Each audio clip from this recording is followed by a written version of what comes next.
When I was a little boy, my grandmother was just an ordinary grandmother to me. It was not until much later in life that I would realize that she was a very special grandmother.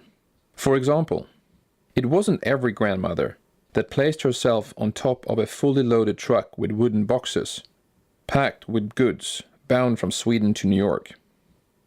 However, this happened of course many years before I was born.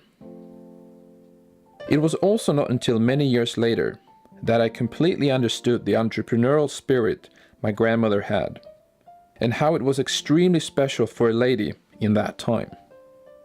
Because, through her unique Swedish handmade creations, which were packed in those boxes bound for America, she gave work opportunities to a whole community in Sweden.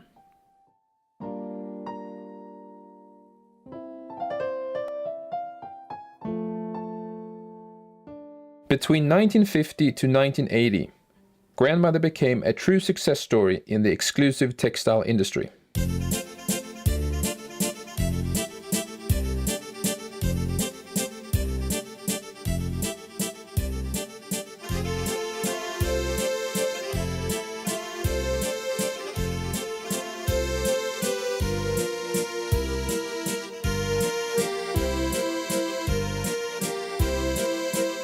Ebba von Eckermann started her journey to success in the end of 1940 on the von Eckermann family estate, Sandvik, in a picturesque village called Ripsa, just an hour drive south from Stockholm. She started a small family business focusing on weaving and sewing on the estate where her husband Erik von Eckermann ran the family farm and managed the forest. Because weaving, that was something she knew extremely well.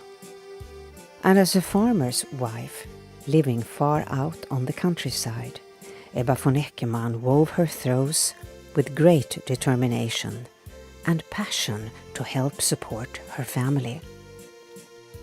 And was it something that women could, beside everything else, isolated out there on the countryside while their husbands worked on the farms and in the forests? It was to weave. How did grandmother come up with the idea to specifically weave throws, or lap robes, as I believe they were called back then? Because back then it was fashionable in Sweden to have Scottish throws in your house, and a lot of them were sold, but they always had a design with a fringe. So then I thought, I must do something different.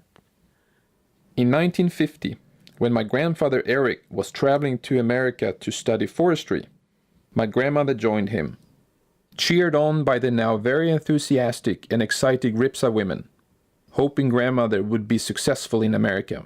And then it just clicked. And my grandmother, she absolutely fell in love with America. Ebba named her brand Countess Ebba von Eckermann.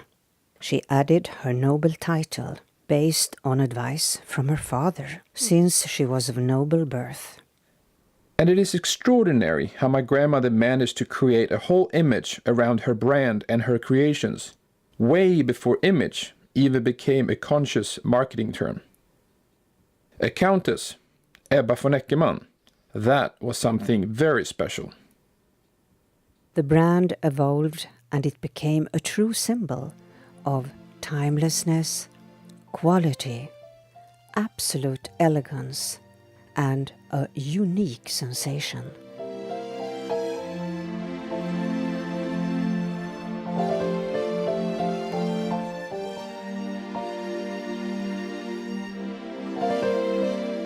This was also something the fashionable people in France discovered, and textiles were delivered from grandmother's little village in Ripsa to the exclusive great fashion house of Dior in Paris.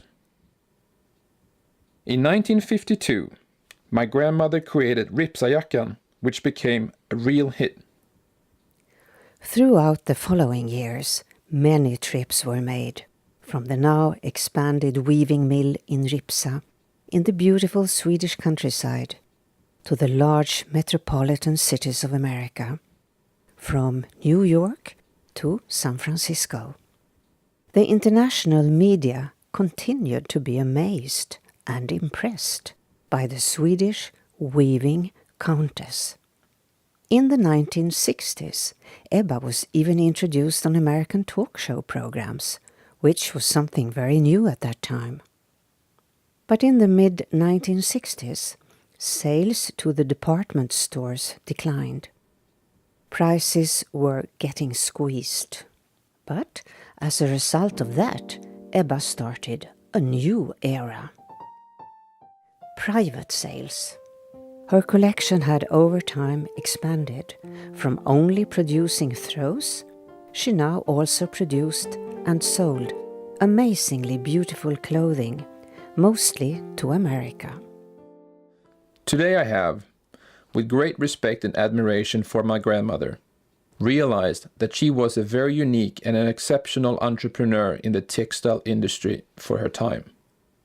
A woman who has made a great contribution to the global textile industry and a permanent mark in the Swedish textile history.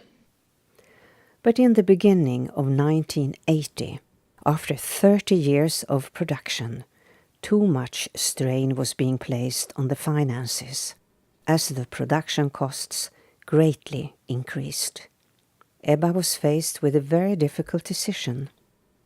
She either had to try and take large financial risks and make changes to her business, or close it down. Ebba chose to close it down. So, with her brand stronger than ever, she informed all her customers that Countess Ebba von Eckermann and her company, Ripsa Textiles, would no longer continue.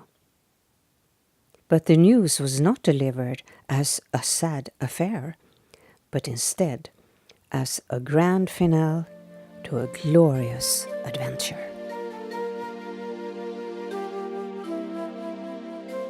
So, what do you think, grandmother, about the fact that I'm now reviving your brand and all the values that you founded it on? I think it is terrific. I'm so excited. I wish you so much luck, and I believe very much in what you are going to do.